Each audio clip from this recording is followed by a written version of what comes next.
تو کیا تم مجھے چھوڑ کر اسے اور اس کی اولاد کو دوست بناتے ہو، حالانکہ وہ تمہارے دشمن ہے، وہ شیطان ظالموں کے لیے بطور بدل برا ہے۔ ایک اور موقع پر فرمایا ان الشیطان لکم عدو فاتخذوہ عدوا انما یدعو حزبہ لیکون من اصحاب السعیر۔ بلا شبہ شیطان تمہارا دشمن ہے، سو اسے دشمن ہی بناؤ، وہ اپنے گروہ کو صرف اس لیے بلاتا ہے کہ وہ آگ والوں میں سے ہو جائیں۔ میں نے فلاں صاحب کی قیادت میں تمہارے پاس مہاجرین و انصار اور تابعین کا لشکر بھیجا ہے۔ میں نے ان صاحب کو حکم دیا ہے کہ وہ کسی سے ایمان باللہ کے سوا کچھ قبول نہ کریں، اور یہ بھی کہ وہ دعوت اللہ دینے سے پہلے کسی کو قتل نہ کریں۔ اگر کوئی دعوت اللہ قبول کر لے، اسلام کا اقرار کر لے اور عمل صالح کا وعدہ کرے تو اس کی بات تسلیم کر کے اس کی مدد کی جائے، اور اگر کوئی انکار کرے تو اس سے لڑائی کی جائے یہاں تک کہ انکار کرنے والا اللہ کے دین کی طرف لوٹ آئے۔ اہل ارتداد کی سرکوبی کے لیے فوجی دستوں کی روانگی۔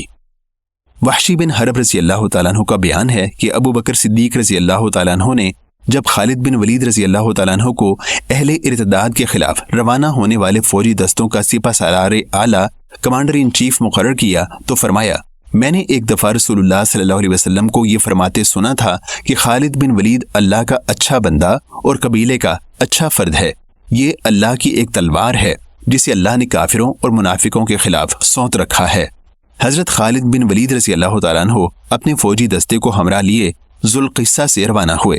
خلیفہ رسول نے انہیں حکم دیا کہ سب سے پہلے طلحہ اسدی کی خبر لیجیے۔ طلحہ اسدی اپنی قوم کے علاقے دیار بنی اسد میں مقیم تھا۔ اہل غطفان بھی وہیں رہتے تھے۔ بنی عبس اور بنی ذبیان بھی ان کے ساتھ جا ملے تھے۔ حضرت خالد بن ولید رضی اللہ تعالیٰ عنہ اور طلحہ اسدی کا آمنا سامنا موضع بزاخہ میں ہوا۔ بدوؤں کی کثیر تعداد جنگ کا تماشا دیکھنے آئی تھی۔ طلحہ اپنے حلیف قبائل کے ہمراہ آ چکا تھا۔ بنی فزارہ کا سردار عیینہ بن حسن بھی فزارہ کے 700 جنگ آسماؤں کے ہمراہ آ موجود ہوا، وہ بھی طلحہ کا حلیف تھا۔ دونوں فوجیں صف آرا ہوئیں۔ طلحہ نے نبوت کا جھوٹا دعویٰ کر رکھا تھا، وہ چادر اوڑھ کر وہی اترنے کا ڈھونگ رچایا کرتا تھا۔ میدان جنگ میں بھی چادر اوڑھ کر بیٹھ گیا۔ عیینہ فوج کی صفوں میں شامل ہو کر لڑنے لگا۔ وہ جب بھی لڑائی سے اکتا جاتا سیدھا طلحہ کے پاس آتا اور پوچھتا، کیوں جبریل آیا؟ طلحہ نفی میں جواب دیتا۔ عیینہ پلٹ جاتا، لڑتے لڑتے پھر اوب جاتا تو واپس آتا اور پھر پوچھتا، کیوں بے جبریل آیا کہ نہیں؟ کیوں بے جبریل آیا کہ نہیں؟ تیسری مرتبہ جب وہ واپس آیا اور طلحہ سے پوچھا تو اس نے جواب دیا کہ ہاں جبریل آیا تھا۔ کیا کہا اس نے؟ عیینہ نے بے قراری سے پوچھا۔ اس نے کہا ہے کہ تیری بھی ایک چکی ہے اس کی چکی جیسی، اور ایک بات جسے تو کبھی نہیں بھولے گا۔ طلحہ نے منہ بنا کر بظاہر بڑی سنجیدگی سے جواب دیا، میرا بھی یہی خیال ہے کہ تمہارے متعلق کوئی بات ایسی ضرور ہوگی جسے تم کبھی نہیں بھولو گے۔ اتنا کہہ کر عیینہ بن حسن نے اپنے قبیلے کو آواز دی، بنی فزارہ چلو واپس چلتے ہیں۔ یہ avtlibrary.com کی پروڈکشن ہے جو کہ ای آڈیو، ای ویڈیو اور ای ٹیکسٹ کی ای لائبریری ہے۔